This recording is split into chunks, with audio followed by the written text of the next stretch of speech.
what is it about the Chiefs defense or the Patriots defense, I'm sorry, that makes things difficult for you in this offense? Yeah, I mean they have a lot of good veteran players. I think that's the first thing. When you have good players and you do different schemes and you're able to do that, you usually are a pretty good defense. And then as for us, I felt like we, especially me, I didn't execute at a high enough level when you're playing against a defense like that. If you want to go out there and have success. Go next to Mick Schaefer. Go ahead, Mick. Hey there, Patrick. I was wondering from your vantage point, the play where they called you dead in the grasp and the ball popped out. Were you surprised that play was called, that you were down? I immediately heard the whistle blow. I mean, obviously, I didn't know what reason that was, if I was down or if it was based on my forward progress. But I heard the whistle blow, and so I just went along with the game.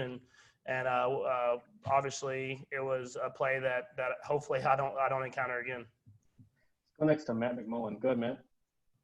Hey, Patrick. Just curious, how big was the 45-yarder to Travis late in the third quarter that really got you guys going offensively? How big was that for you guys?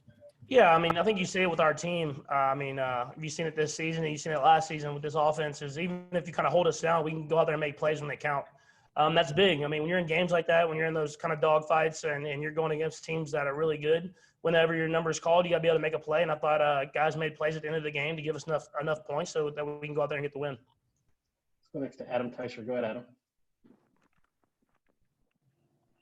Hey, Pat, what was it like preparing for a Sunday afternoon game and then on Saturday morning it gets moved back 24 hours? I mean, obviously the same thing for the Patriots, but what was that like and how did that, you feel like, affect the team's focus and your focus?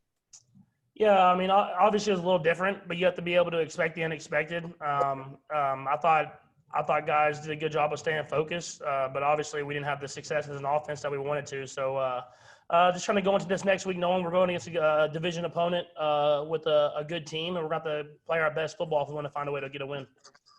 Let's go next to Sam Mellinger. Go ahead, Sam.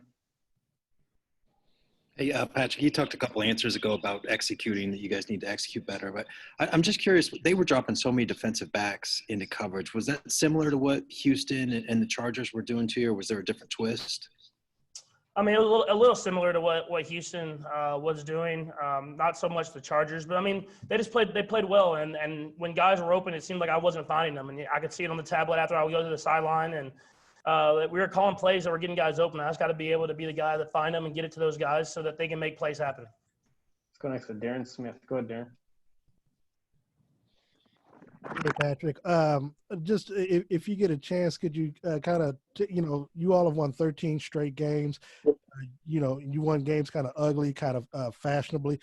Can you walk us through, what your thought process is on the team and the makeup of the team by being able to win all types of ball games thus far? And then also, my father passed away tonight, but he wanted me to let you know that you were his favorite quarterback before he passed away. So I thought I'd tell you that. Yeah, well, I'm sorry for your loss of your family. I'll be praying for you and your family for sure.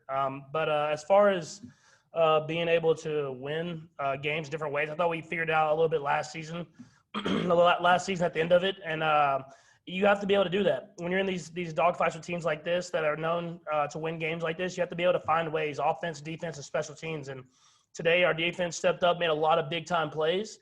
And whenever you're trying to go throughout a season and win as many football games as possible to set you up for the playoffs, you're going to have to win games like this. We got time for a couple more. We'll go Pete and then Sam. Go ahead, Pete. Pat, congrats. The Patriots kind of stifled you guys for 3 quarters. What was your messaging to the team on the sideline, midway through the third quarter when it just seemed like nothing was working?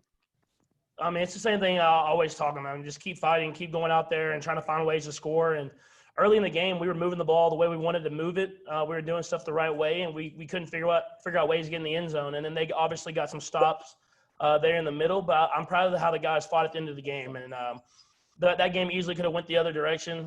They had a lot of the momentum, but the defense made stops, and we were able to find ways to score whenever it counted. The last is Sam McDowell. Go ahead, Sam. Patrick, I'm wondering if you could just elaborate on what did change with your preparation. How did you spend yesterday, for example? Yesterday was a little bit similar. We were able to go to the hotel, but the day before, everybody had to get out of the building, and so you still can find ways to watch film and find ways to kind of do different stuff like that. But it's obviously something that you're unprepared for. So I mean, obviously I didn't do enough because we didn't execute at a high enough level, and I wasn't able to find the guys and didn't play very good football. But I thought I did whatever I could to try to stay in tune with the game, and hopefully if this presents itself again, which hopefully it doesn't, I'll be able to do better.